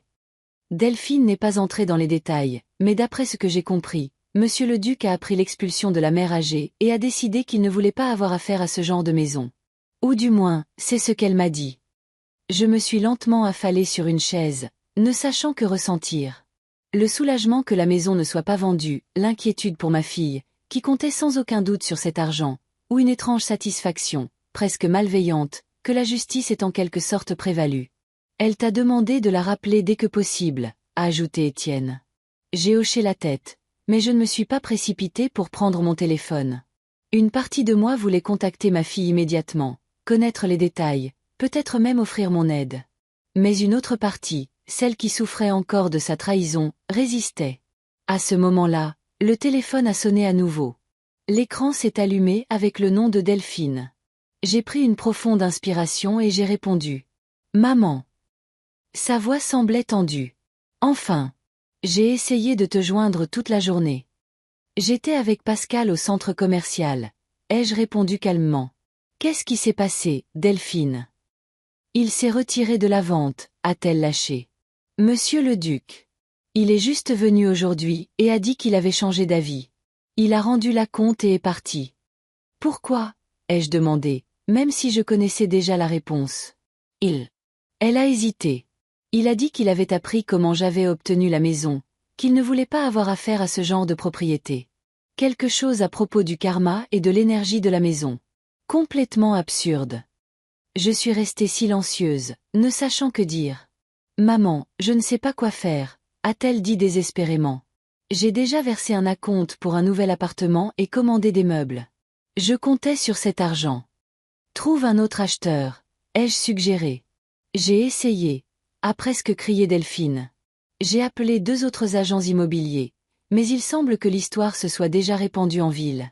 L'un a dit carrément qu'il serait difficile de vendre une maison avec une telle réputation. Et le second a proposé un prix 30% inférieur à la valeur du marché. Delphine, ai-je essayé de parler calmement. Je ne sais pas comment je peux t'aider. La maison est à toi. Tu voulais la vendre. C'est ta décision et ton problème. Mais tu peux revenir, a-t-elle dit soudainement. Si tu reviens, on peut faire comme si de rien n'était. On dira que tu étais juste en visite chez Pascal. Les gens arrêteront de parler et je trouverai un acheteur. Je n'en croyais pas mes oreilles. Tu veux que je revienne juste pour que tu puisses vendre la maison sans aucun problème? Delphine, je ne reviens pas, ai-je dit fermement. Je vis avec Pascal. Je suis heureuse ici et je ne vais pas faire semblant que rien ne s'est passé. Mais maman. Non, Delphine. Tu as pris ta décision. Maintenant, vis avec les conséquences. J'ai raccroché, me sentant étrangement soulagée.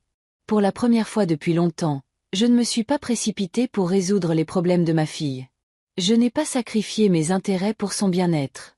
Le lendemain, Marthe, la collègue de Delphine du magasin d'électroménager, m'a appelée. Nous n'étions pas particulièrement proches, mais nous parlions parfois quand je passais au travail de ma fille.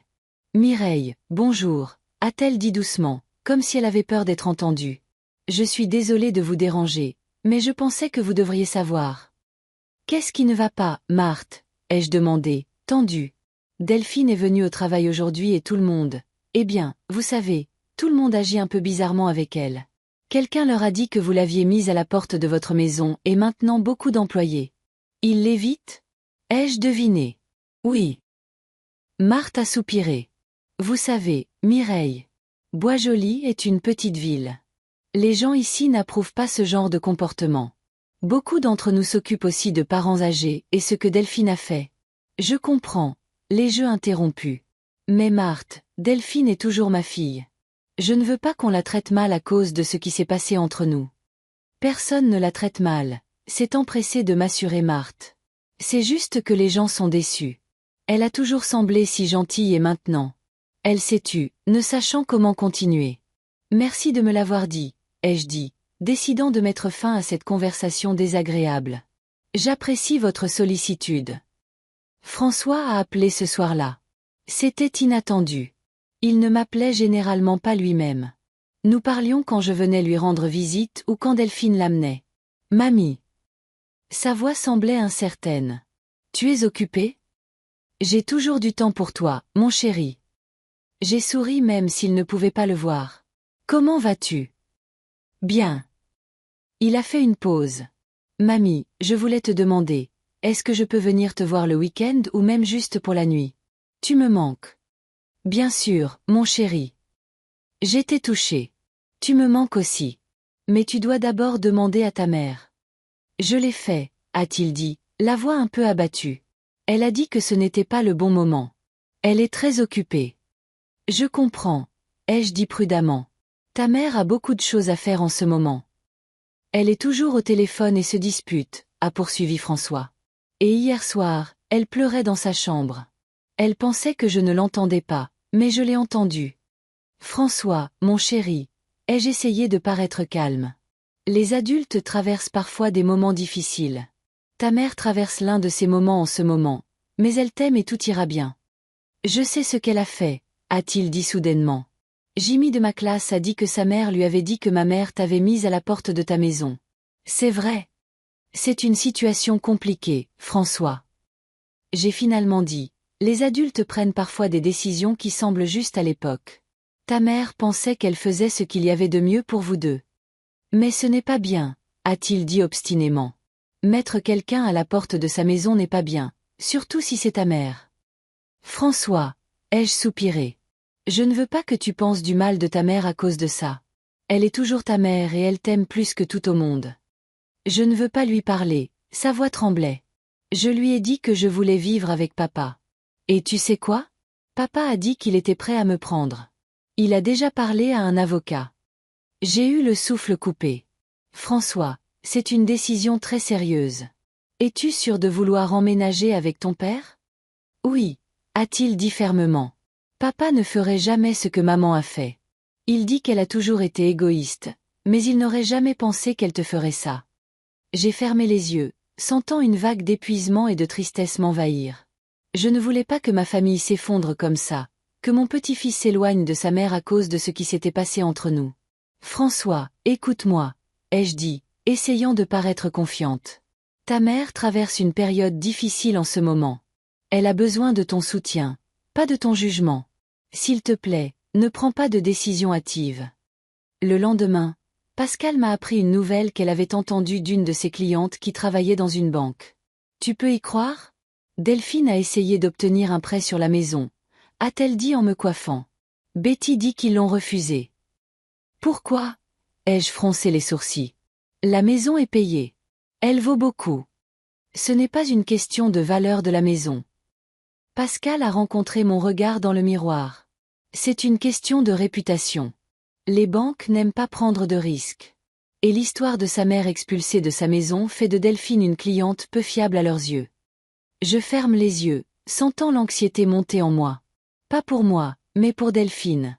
Elle comptait sur l'argent de la vente de la maison et avait peut-être déjà pris des engagements. Maintenant que la transaction avait échoué et qu'elle ne pouvait pas obtenir de prêt, sa situation financière pourrait devenir vraiment critique. Delphine m'a de nouveau appelé ce soir-là. Elle semblait encore plus déprimée qu'avant. Maman. Sa voix était comme si elle avait pleuré pendant longtemps. Maman, je ne sais pas quoi faire. Qu'est-ce qui ne va pas, Delphine? Ai-je demandé, essayant de rester calme. Grégoire, a-t-elle sangloté. Il a demandé une révision de la garde. Il veut que François vive avec lui. Et François? François a dit qu'il voulait aller chez son père. Il ne veut pas vivre avec moi. Mon cœur s'est serré. Peu importe à quel point j'étais en colère contre Delphine pour ce qu'elle avait fait, je ne pouvais m'empêcher de compatir à la douleur d'une mère qui perd son enfant. Delphine, ai-je dit doucement, donne-lui du temps. Il est en colère en ce moment, mais il t'aime. Tu es sa mère. Mais et s'il avait raison? Sa voix tremblait. Et si j'étais vraiment une personne horrible? J'ai mis ma propre mère à la porte de la maison. Qui fait ça? Je ne savais pas quoi dire. Une partie de moi voulait réconforter ma fille, lui dire qu'elle n'était pas une personne horrible, qu'elle avait juste fait une erreur. Mais une autre partie de moi souffrait encore de sa trahison. Maman, a poursuivi Delphine après une pause. J'ai essayé d'obtenir un prêt de la banque. J'ai proposé la maison en garantie. Ils m'ont refusé. Ils ont dit que j'étais une cliente peu fiable. J'ai entendu, ai-je répondu doucement. D'où? Sa voix semblait surprise, mêlée d'amertume. Oh, bien sûr. Bois joli. Tout le monde sait tout sur tout le monde ici. Delphine, j'ai décidé de ne pas éviter la conversation. Qu'est-ce que tu vas faire maintenant? Je ne sais pas. Elle semblait perdue. La maison n'est pas à vendre. Personne ne me donnera de prêt. François ne me parle pas. Mes collègues me regardent comme si j'étais une traîtresse. Je suis dans une impasse, maman. Peut-être que tu devrais déménager dans une autre ville pendant un certain temps, ai-je suggéré. Recommencer à zéro. Et laisser François. Sa voix est devenue sèche. Jamais. C'est mon fils, maman. C'est tout ce qu'il me reste. Ce n'est pas ce que je voulais dire, ai-je soupiré. Mais peut-être que tu as besoin d'une pause de tout ça. De quoi? Des conséquences de mes propres actions? Elle a souri amèrement. Non, maman. Je reste ici. Je me battrai pour François et je trouverai une solution. Pour cette stupide maison, d'une manière ou d'une autre. Je voulais dire quelque chose d'autre, mais elle avait déjà raccroché. 2 autres jours passèrent. Je n'ai pas appelé Delphine et elle n'a pas pris contact. Je pensais à elle, inquiète, mais je ne savais pas comment l'aider. Ou pour être honnête avec moi-même, je n'étais pas sûre de vouloir l'aider. Le 3e jour, la sonnette a retenti. Il était presque minuit, et Pascal et moi nous sommes regardés. Qui pouvait venir si tard? Étienne est allé répondre à la porte. 1 minute plus tard, il est revenu dans le salon, suivi de Delphine. Elle avait l'air terrible. Ses cheveux étaient en désordre, ses yeux étaient gonflés de larmes et ses vêtements étaient froissés. Delphine. Pascal s'est levé du canapé. Qu'est-ce qui s'est passé? Elle m'a regardé, puis sa sœur. Je voulais juste voir maman. Je peux? Pascal m'a jeté un regard interrogateur. J'ai hoché la tête et elle a pris la main d'Étienne et a quitté la pièce, nous laissant seuls avec Delphine. Ma fille cadette se tenait au milieu du salon, l'air si perdu, si petite, que mon cœur s'est à nouveau serré. Peu importe ce qu'elle avait fait, elle était toujours mon enfant. Assieds-toi, ai-je dit en tapotant le canapé à côté de moi. Elle s'est assise à côté de moi, ne me regardant toujours pas. J'ai tout gâché, maman, a-t-elle finalement dit. Tout. Absolument tout. Qu'est-ce qui s'est passé? Ai-je demandé, même si je savais déjà. Grégoire a emmené François aujourd'hui. Le juge a rendu une ordonnance de garde temporaire en attendant une décision du tribunal. Il a dit que j'étais instable, que je ne pouvais pas fournir à François des soins appropriés. Et François, sa voix s'est brisée. François n'a pas voulu me dire au revoir. Il a fait ses valises et est parti avec son père sans même se retourner. Je suis restée silencieuse, ne sachant que dire. Et puis je suis rentrée à la maison, dans cette maison vide et étrange où tout avait été changé pour la vente qui n'a jamais eu lieu. Elle a passé sa main sur son visage. Et il n'y avait personne. Pas de François, pas toi. Juste moi, seule. Elle m'a finalement regardé dans les yeux, et j'y ai vu tant de douleur, tant de regrets, que j'ai involontairement tendu la main et couvert la sienne de la mienne. Je me suis assise dans cette maison vide dont j'avais rêvé et j'ai réalisé que j'avais tout perdu, a dit doucement Delphine. François, toi, le respect des gens. Tout ce qui comptait pour moi, je l'ai détruit de mes propres mains. Et pourquoi? Pour une maison que personne ne veut acheter maintenant. Pour de l'argent que je n'ai jamais eu. Elle a couvert son visage de ses mains et a finalement laissé couler ses larmes. Ses épaules tremblaient de sanglots, et je l'ai serrée dans mes bras, l'attirant contre moi comme je le faisais quand elle était petite et avait peur de quelque chose. Je ne sais pas comment je vais continuer, maman, a-t-elle murmuré entre ses larmes. J'ai tout gâché. Et à ce moment-là, en regardant ma fille en pleurs, j'ai réalisé que malgré toute la douleur qu'elle m'avait causée, je l'aimais toujours. Que peu importe à quel point son erreur était terrible, elle en payait déjà le prix fort. 2 semaines s'étaient écoulées depuis ce soir où Delphine était assise en pleurs dans le salon de Pascal. 2 semaines qui ont beaucoup changé, mais qui ont en même temps laissé la chose la plus importante inchangée, la douleur de la trahison qui semblait s'être installée dans mon âme pour toujours. Pendant ces 2 semaines, je m'étais presque installée chez Pascal. J'avais mes propres petites corvées. J'aidais à la cuisine et parfois, j'allais chercher Théo à l'école quand Pascal était en retard au salon. Manon et moi avions même commencé un projet de couture de rideaux pour le salon. Mon expérience de travail dans un magasin de tissus était enfin utile dans les affaires familiales. J'ai appris la plupart des choses sur Delphine par François, qui m'appelait tous les 2 ou 3 jours. Il restait temporairement chez son père, mais à en juger par son ton, son enthousiasme initial pour le changement s'estompait déjà. Grégoire était un bon père, mais il n'était pas habitué à avoir un enfant à la maison tout le temps. Il restait souvent tard au travail, laissant François avec une voisine. Mamie, papa a promis de m'emmener au parc samedi, mais il a encore un projet urgent, s'est plaint François lors de notre dernière conversation. Maintenant, je vais devoir rester à la maison avec Madame Dubois. Elle cuisine très mal et elle sent le chat. J'ai souri involontairement. François avait toujours été direct dans ses jugements. Comment va ta mère? Ai-je demandé prudemment. Tu lui as parlé? François a fait une pause. Un peu, a-t-il finalement répondu. Elle appelle tous les jours et elle est venue à l'école la semaine dernière. Elle m'a apporté un nouveau jeu de construction. C'est bien. J'ai essayé de paraître neutre. Ta mère t'aime beaucoup, François. Je sais, a-t-il soupiré. Elle a l'air triste et elle a maigri. Papa dit qu'elle a juste besoin de grandir et d'apprendre à assumer la responsabilité de ses actes. Je me suis mordu la lèvre pour ne rien dire de dur sur Grégoire. François ne devait pas être pris entre 2 feux. Mamie, a-t-il demandé soudainement. Tu es toujours en colère contre maman. J'y ai pensé. Étais-je en colère?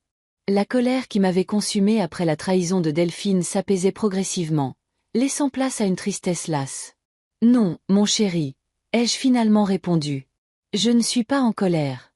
Ta mère et moi avons juste besoin de temps pour régler les choses. Après avoir parlé à François, je suis restée assise sur le porche pendant un long moment, regardant Théo jouer au basket avec les garçons du quartier. Ils étaient un peu plus jeunes que François, mais tout aussi énergiques, tout aussi pleins de vie. Je me suis souvenu à quel point Delphine aimait jouer avec les garçons quand elle était petite. Comment elle faisait la course avec eux, grimpait aux arbres et rentrait à la maison avec les genoux écorchés et les yeux brillants. Qu'était-il arrivé à cette fille? Quand s'était-elle transformée en une femme capable de mettre sa propre mère à la porte? Perdue dans mes pensées, je n'ai pas tout de suite remarqué que Pascal s'était assise à côté de moi sur les marches du porche. « À quoi penses-tu » a-t-elle demandé en me tendant une tasse de thé. « Au passé » ai-je répondu honnêtement. À ce qu'était Delphine enfant et à la façon dont nous en sommes arrivés là. Pascal a soupiré. « Je ne l'ai jamais comprise » a-t-elle admis. Même enfant, elle était toujours si imprévisible, si émotive. Elle faisait tout ce qui lui passait par la tête sans penser aux conséquences. Tu as toujours tout planifié, ai-je souri. Même tes bêtises. Pascal a ri. Oui, je suppose que j'étais une enfant terrible. Mais maman, ne vois-tu pas? Delphine ne changera jamais.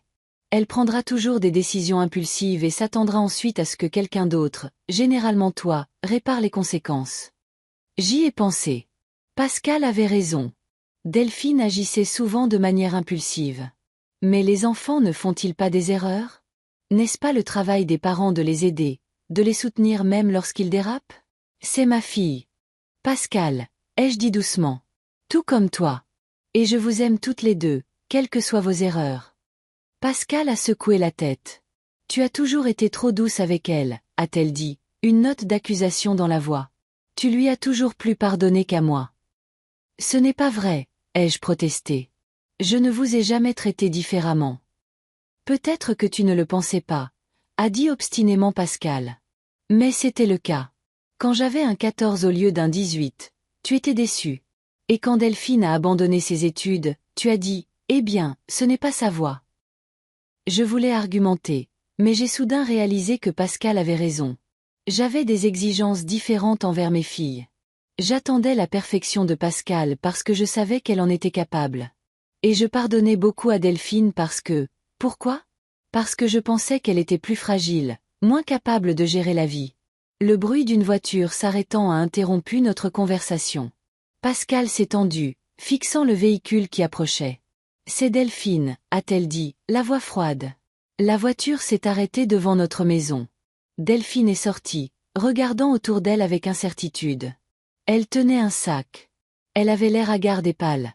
Rien à voir avec la femme confiante qui m'avait froidement dit 2 semaines plus tôt que je devais quitter la maison. « Salut », a-t-elle dit avec incertitude en s'approchant du porche. « Je peux entrer. » Pascal m'a regardé, attendant que je dise quelque chose. J'ai hoché la tête. « Bien sûr », a dit Pascal, bien que son ton ait clairement indiqué qu'elle aurait préféré refuser. « Entre. » Nous sommes entrés toutes les trois dans la maison. Delphine froissait nerveusement le sac dans ses mains, qui, comme il s'est avéré, contenait une tarte. « Je l'ai faite », a-t-elle dit en l'attendant à Pascal. Je sais que c'est idiot, mais je me suis souvenu que maman disait toujours qu'on ne devait pas venir les mains vides. Pascal a pris la tarte avec un visage de pierre. « Merci », a-t-elle dit sèchement. « Je vais faire du thé. » Elle est allée dans la cuisine, nous laissant Delphine et moi seuls dans le salon. Ma fille cadette s'est assise avec incertitude sur le bord du canapé, se sentant clairement mal à l'aise. « Comment va François ?» ai-je demandé, essayant de briser le silence gênant. « Mieux. » Delphine a souri faiblement. « Il me parle à nouveau. Il a même accepté de passer le week-end avec moi quand le tribunal décidera de la garde. » C'est bien, ai-je hoché la tête.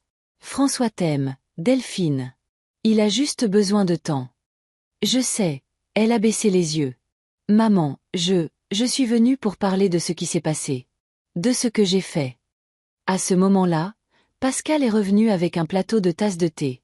Elle a posé silencieusement le plateau sur la table basse et s'est assise dans le fauteuil en face de nous. « Vas-y », a-t-elle dit en regardant sa sœur. « Nous écoutons. » Delphine a pris une profonde inspiration. « J'ai fait une terrible erreur », a-t-elle commencé, me regardant dans les yeux. « Ce que je t'ai fait, maman, c'est impardonnable. Je le sais. Et je comprendrai si tu ne peux jamais me pardonner. » Je suis restée silencieuse, attendant qu'elle continue. « Quand tu m'as cédé la maison, j'ai vu une opportunité. Une opportunité de commencer une nouvelle vie, d'assurer l'avenir de François, d'être enfin indépendante. Et je me suis focalisée sur cette idée sans penser à ce que cela signifiait pour toi. » « Pas seulement pour maman », a interrompu Pascal. « As-tu pensé à ce que cela signifierait pour François de voir sa mère mettre sa grand-mère à la porte de sa maison ?» Delphine a pâli encore plus. « Non », a-t-elle dit doucement. « Je n'y ai pas pensé. Je n'ai pensé à rien d'autre qu'à l'argent que je pourrais obtenir de la vente de la maison. J'étais obsédée par cette idée. »« Et maintenant, ai-je demandé, que vas-tu faire ?» Delphine a levé les yeux vers moi. « Je suis venue demander pardon », a-t-elle dit. « Et proposer de te rendre la maison légalement. C'est ta maison, maman. Elle l'a toujours été et le sera toujours. » Il y a eu un long silence. J'ai regardé ma fille cadette, si perdue, si repentante. Une partie de moi voulait accepter immédiatement, reprendre la maison et retourner à mon ancienne vie. Mais une autre partie de moi comprenait que plus rien ne serait jamais comme avant. « Et toi ?» ai-je demandé. « Et François ?» Delphine haussa les épaules. « Je ne sais pas », a-t-elle répondu honnêtement. « Je trouverai un autre appartement, je suppose. J'économiserai pour un acompte sur mon propre logement. Ce n'est pas si important. »« C'est important », ai-je insisté. « Tu es ma fille, Delphine, et François est mon petit-fils. Votre avenir est important pour moi. »« Après ce que j'ai fait ?» a-t-elle demandé avec incrédulité. « Même après ça ?» ai-je hoché la tête. Pascal a fait un bruit qui ressemblait à un reniflement, mais je n'y ai pas prêté attention. « Delphine », ai-je continué. « Pourquoi as-tu fait ça ? Je ne parle pas de la vente de la maison. Je parle de la façon dont tu m'as dit de partir. Comment as-tu pu dire ces mots ? Delphine a baissé la tête et j'ai vu des larmes couler sur ses mains jointes. J'étais en colère, a-t-elle murmuré. Contre toi, contre le monde entier, contre moi-même. Tu sais, je me suis sentie comme une ratée toute ma vie. Surtout à côté de Pascal. Elle a toujours été parfaite, intelligente, organisée, réussissant tout. Et moi, j'ai toujours tout gâché, tout ce que j'ai jamais essayé. Pascal écoutait avec une expression indéchiffrable sur son visage.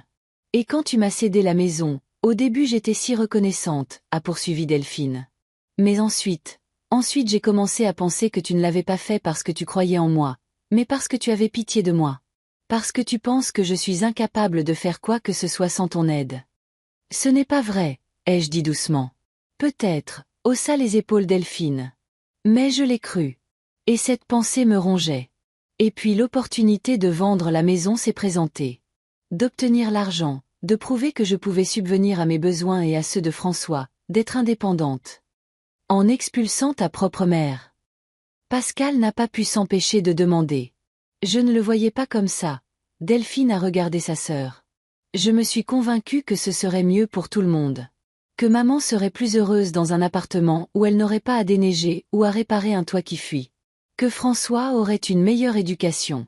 Que je serais enfin digne. Digne de quoi? Ai-je demandé. De respect, a-t-elle répondu simplement. Le tien, celui de Pascal, le mien.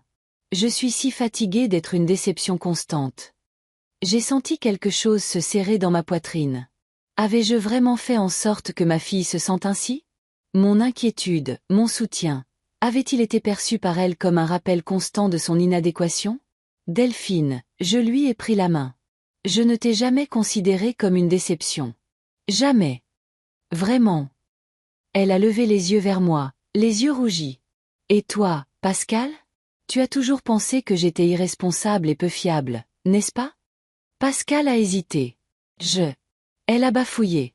Ce n'est pas que je pensais que tu n'étais pas fiable. Nous avons juste des approches différentes de la vie. J'aime planifier. Tu aimes être spontané. C'est une façon diplomatique de dire oui, a dit Delphine avec un sourire amer. D'accord. Pascal s'est redressé. Oui. Parfois, j'ai pensé que tu étais irresponsable. Quand tu as abandonné tes études, quand tu changeais de travail tous les 6 mois. Quand tu es tombée enceinte sans être sûre que Grégoire t'épouserait. Quand? Pascal, ai-je dit d'un ton d'avertissement. Non, maman. Laisse-la parler, a dit Delphine en regardant droit sa sœur. Je veux l'entendre. Quand tu demandais constamment de l'argent à maman, a poursuivi Pascal. Quand tu la laissais résoudre tes problèmes au lieu de t'en occuper toi-même. Oui, dans des moments comme ça, je pensais que tu étais irresponsable. Delphine a hoché la tête. Je sais, a-t-elle dit doucement. Et tu as raison. J'étais comme ça. Peut-être que je le suis encore. Mais tu sais quoi, Pascal? Je t'ai toujours envié.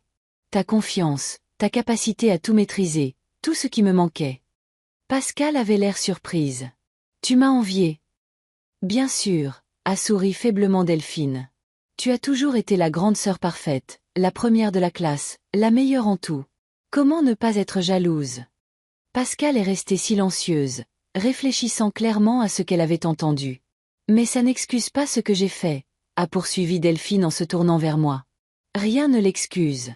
Je t'ai blessée, maman, et je le regrette chaque minute de chaque jour. J'ai regardé ma fille cadette, j'ai vu la sincérité dans ses yeux, j'ai entendu le remords dans sa voix, et j'ai senti le mur que j'avais construit autour de mon cœur après sa trahison commencer à se fissurer. Je te crois, ai-je finalement dit, et j'accepte tes excuses. Vraiment. L'espoir a brillé dans ses yeux. Oui, ai-je hoché la tête. Mais la réconciliation ne se fait pas du jour au lendemain, Delphine. La confiance doit être reconstruite. Je sais. Elle m'a serré la main. Je suis prête à tout. Je te rendrai la maison. J'appellerai Roger aujourd'hui. Je me suis demandé. Est-ce que je voulais retourner à la maison après tout ce qui s'y était passé? Et qu'adviendrait-il de Delphine et François? Non, ai-je finalement décidé. Tu n'as pas à me rendre la maison. Quoi? Se sont exclamés Delphine et Pascal à l'unisson. La maison restera tienne, ai-je dit en regardant Delphine. Mais j'ai une autre solution. Vivons Y ensemble. Toi, moi et François, quand il sera prêt. La maison est assez grande pour nous tous. Delphine me regarda avec étonnement. Tu veux vivre avec moi après ce que j'ai fait? Tu es ma fille, ai-je répondu simplement. Et je veux faire partie de ta vie et de celle de François. Maman, tu es sûre? Pascal avait l'air inquiète. Et si elle recommence? Elle ne le fera pas, a dit fermement Delphine. Je le promets. Jamais.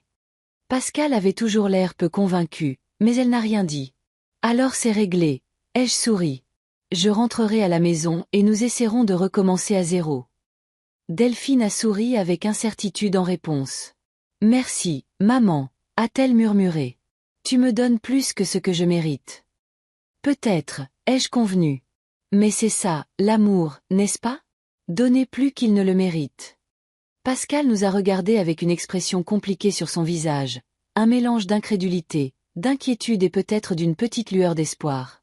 Si c'est ce que tu as décidé, maman, a-t-elle finalement dit, je te soutiendrai. Mais Delphine, s'est-elle tournée vers sa sœur. Si jamais tu la blesses à nouveau. Je ne le ferai pas, a répondu fermement Delphine. Jamais. Cette nuit-là, allongée dans la chambre d'amis de Pascal, j'ai pensé à la décision que j'avais prise. Était-ce la bonne? Avais-je pardonné trop vite à ma fille? Risquais-je d'être à nouveau blessée? Mais ensuite, j'ai pensé aux paroles de Delphine, à la façon dont elle s'était sentie toute sa vie, pas assez bien, pas assez réussie par rapport à sa sœur, à la façon dont mes tentatives de l'aider étaient perçues comme une confirmation de son inadéquation, et à la façon dont, peut-être, la meilleure façon de l'aider maintenant n'était pas de résoudre ses problèmes à sa place, mais d'être là pour elle pendant qu'elle les résolvait elle-même. Une semaine plus tard, je suis rentrée à la maison. Les murs gris avaient été repeints dans des couleurs chaudes. Mes meubles, que Delphine n'avait pas eu le temps de vendre, étaient de retour à leur place. Mes photos étaient de nouveau accrochées au mur. Mais quelque chose avait changé. Cette maison ne serait plus jamais la même. Trop de choses s'étaient passées entre ces murs. François était ravi du nouvel arrangement. Le juge lui a permis de passer les jours de semaine avec sa mère et sa grand-mère et les week-ends avec son père. Et bien que Delphine ait encore l'air tendu en ma présence, et que je sursaute encore quand elle élevait la voix, nous apprenions à vivre à nouveau ensemble. Pas comme avant, comme une mère et une fille obéissantes, mais comme deux femmes adultes qui respectaient les limites de l'autre. Pascal nous rendait visite chaque semaine. Au début, elle observait nos tentatives de réconciliation avec une certaine lassitude, mais peu à peu, elle a commencé à se détendre, surtout quand elle a vu avec quelle sincérité Delphine essayait de réparer son erreur. Tu sais, m'a dit Pascal un jour alors que nous étions assises sur le porche à boire du thé et à regarder Delphine et François jouer au badminton sur la pelouse. Je n'aurais jamais pensé dire ça, mais je pense que Delphine a vraiment changé. Elle n'a pas changé, ai-je secoué la tête. Elle a grandi. Nous grandissons tous, Pascal. Parfois par des erreurs, parfois par la douleur. Mais ce n'est pas le nombre de fois où nous tombons qui compte.